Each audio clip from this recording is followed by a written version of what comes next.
Welcome to the Gentle Rebellion, where overwhelm is optional.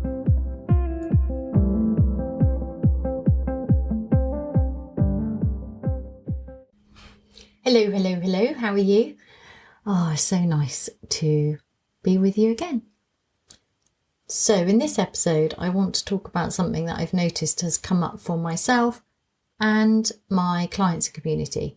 And that's the idea that having identified our heartfelt wish list, we're now feeling a bit overwhelmed by whether it's possible. And I would argue, actually, if it's not feeling impossible, then maybe you just didn't get courageous enough. But I don't know. It's you know what you've downloaded as your heartfelt wish list for the year. So I received my author copy of the Gently Rebellious 1 Minute Journal last Friday, and I was so excited to get it because I created it as a structure for you and me to support our minds in staying focused on what matters most to us this year.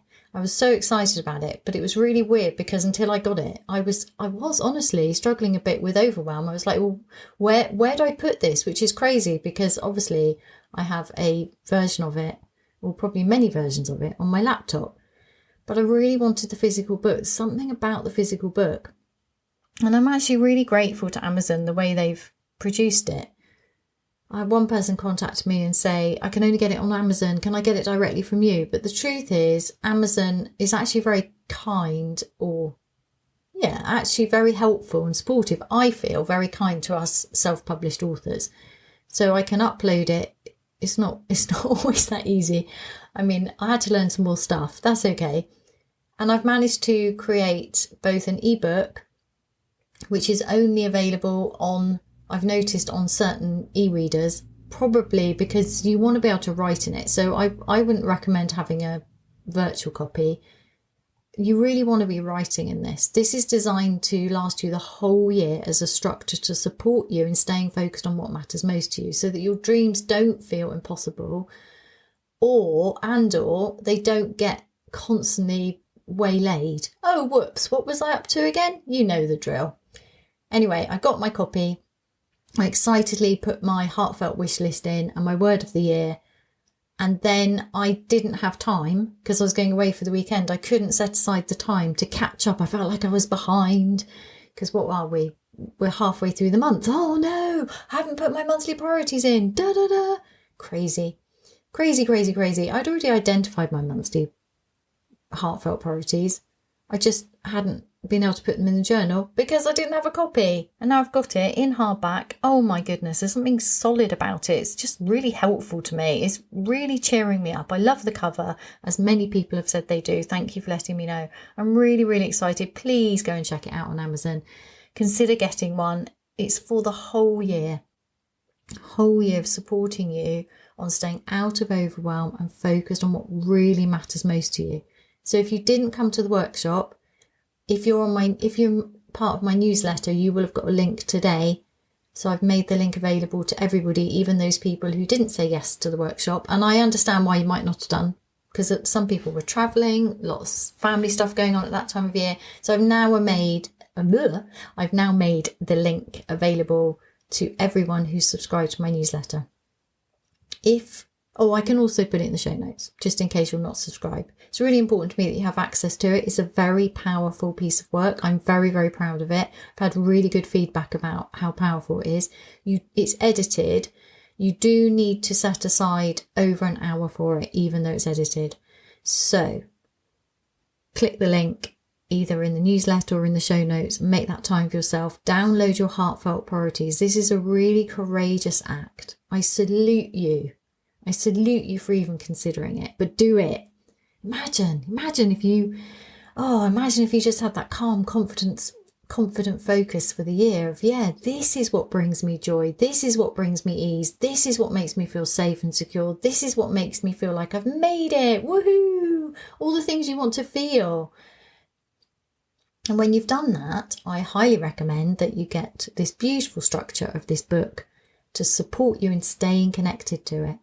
So the big theme for me this year so far, who knows what other exciting ideas will come to me, but my big theme for this year is identify what matters most to you and stay focused on it. So the way to stay focused on it is to download your heartfelt wish list, which will be messy, then turn it into a more useful format, which is described in depth in the workshop and is also in the journal for you. Then once you've got it, the essence of that, the feeling of that all being done, all being here, all you having all the good stuff you want, that feeling in your body, this is an interesting process, trying to encapsulate the essence of that feeling in a word that when you think of the word will bring the feelings back in your body. That takes some doing. It does take some doing, but it settles. It really does settle. You just try it on like a new pair of boots. You walk around with the feeling of that, and then the word will change and it will morph into whatever you want. And then it's just a practice, because in the end it's not about the word, it's about the feeling. And then every morning for 1 minute you just get a glimpse of that feeling, and then you let it spread through your heart, fill your heart, spread through your body, and that's how you start your day. Out of overwhelm, fully connected to the feeling that you're after, the thing you're chasing by pushing through that crazy to-do list. And then within the journal is structure for monthly and weekly check-ins. So it's beautifully designed. I'm really pleased with it. It was a lot of work. Goodness me.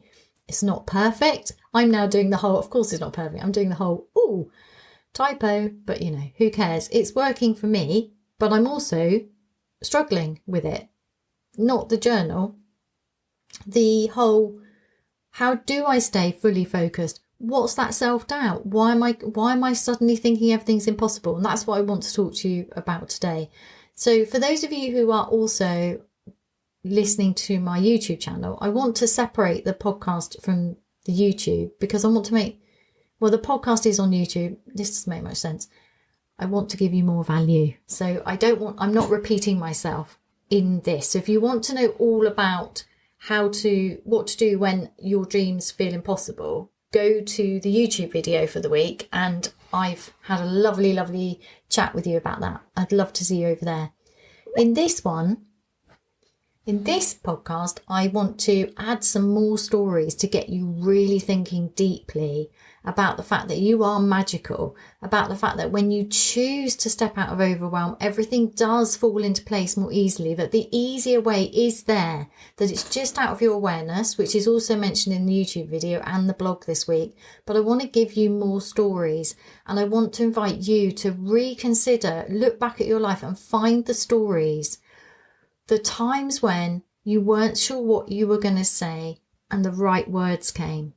The time when you met the right person at the right time and you made a wonderful friend, or you had this wonderful experience, or you got this job, or something magical happened.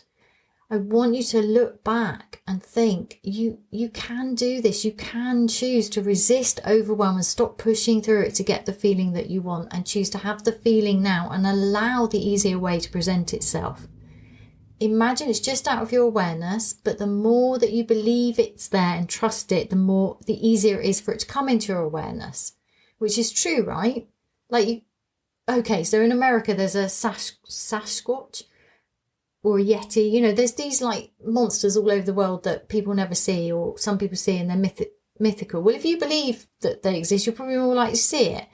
Or the whole, reticular activating system of there's yellow cars everywhere. It's a similar thing. So if you believe there's an easier way and you trust it and you notice it, you've got to look for the evidence. The more evidence there is, the more you're going to find it, because that's how our minds work. So here's some of my stories. I'm not going to go through the impossible coat story again, because that's on the video and in the blog and the newsletter. Woohoo, exciting times. I've got one for my car. I love this one. So a couple of months ago, I knew all last year that my current car had a big MOT bill. Nothing major, just normal stuff. It's just the prices have gone up, haven't they? So tyres, brakes, normal stuff, no big deal. It's a great car, loved the car. But I just fancied a new car, to be honest. And it had a bill coming up. So it was a good time to think about it. I was finding it really difficult in previous years to let the car go, because it's a good car. And it's a lot of hassle, isn't it? And then I So I started to say, okay, I want this car. So that's the first thing, admitting, yeah, I really want a new car. I want something more funky, more fun. So I made an impossible list because I have discovered this is my best way of getting what I want. When I compromise and go sensible, it doesn't result in joy, and it's not always an easy process. But when I say what I really want, I find this works really well. So I made this impossible car list. Honestly, it was ridiculous.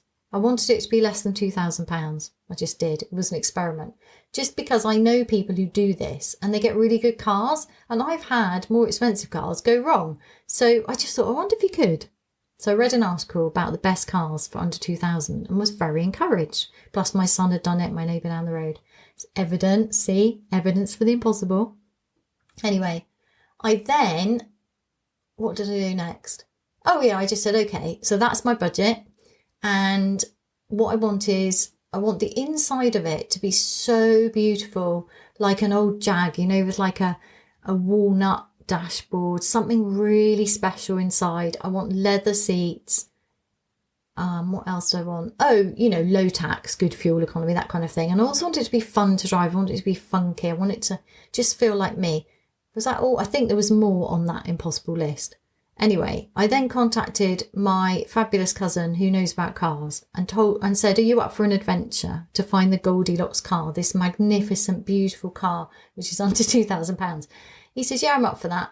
So then he phones me and I gave him the list. He said, yeah, I think you're going to have to at least double your budget. And I said, no. I refuse to. I said, you will start to get this about me. You will, as you get to know me better, because this is a newly discovered lovely, lovely cousin, you will discover that this is just how I do things. So I fully believe that my impossible Goldilocks car is out there. We just have to find it. So I stuck to my guns. I stuck to what I wanted. And lo and behold, I now have the most beautiful Mini with leather seats and everything I wanted. Honestly, I love this car so much. It's so me. She's called Pepper. I'm just so happy. I'm actually in love with my car. And what's really interesting is on top of this, I have heated seats. I can't tell you the joy. I didn't even know, really. I wasn't sure if I wanted them. Like, people have them, but I'm not entirely sure it wasn't on my radar. It was kind of like, well, that might be the icing on the cake, but it wasn't important to me. I got everything on my list and more. I refused to compromise. I believed the impossible was possible. And here's the thing. We sold my car for nearly the same price. Honestly, within 100 quid. That's amazing. So basically I swapped cars, which, looking back now I'm telling you this, is exactly what I said to my partner. I just want to swap cars. He's saying, I don't think you can do that. It doesn't work that way. And yet, it doesn't work that way. But it does for me. And this happens to me a lot. I was telling a friend of mine all these stories of these impossible things. It keeps happening to me. So I'm going to invite you. Does it happen to you? Can you find your evidence for the impossible? I bet you can. I bet you can look back and find some of it. Like, oh, that was amazing. I don't understand how that happened. It's really worth drawing attention to it. Because that's the easier way. That's what we want, right? So you're not willing to give up your dreams, but you are prepared to push through overwhelm into exhaustion for them. And now you've reached a stage where you don't want to do it that way, but you also don't want to quit your dreams. So you've got to find an easier way. This is the easier way. Believe there's an easier way. Trust there's an easier way. Then look for evidence of it. And please don't assume it's just me. Other people do this stuff. You know this. It happens. Think of how you bought a house. Think of how you met your partner. Think of any time something's been magical and easy. And choose to see more of it. Choose to believe there's always an easier way. Even when you can't see it. It's just outside of your awareness. Just outside of your awareness. And I'm going to end with another story. And this time it was wellies. Wellington boots, for those of you who don't live in England, don't know what I'm talking about, wellies. We always had wellies. They're rain boots, so gum boots, rain boots, whatever. And you just need them if you live in the countryside because it gets muddy in the winter a lot.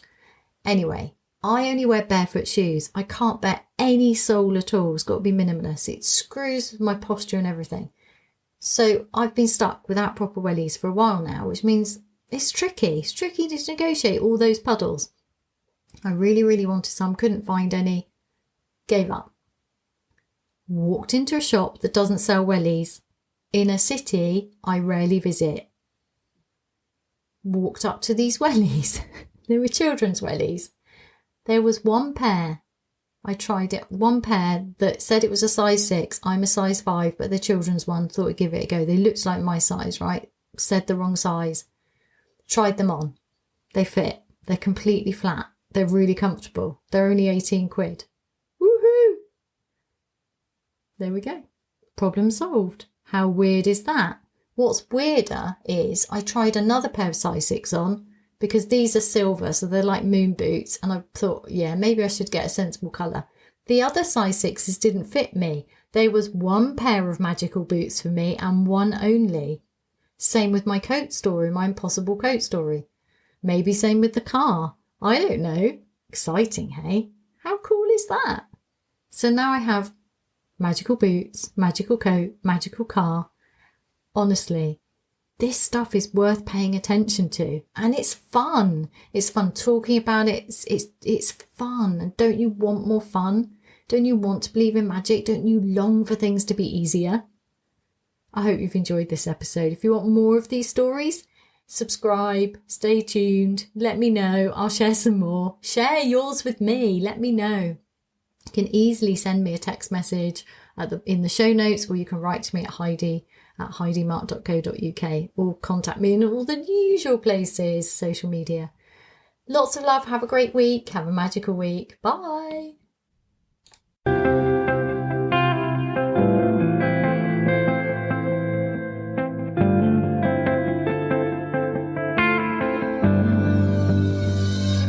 For more resources to help you gently rebel, please visit my website www.heidimark.co.uk.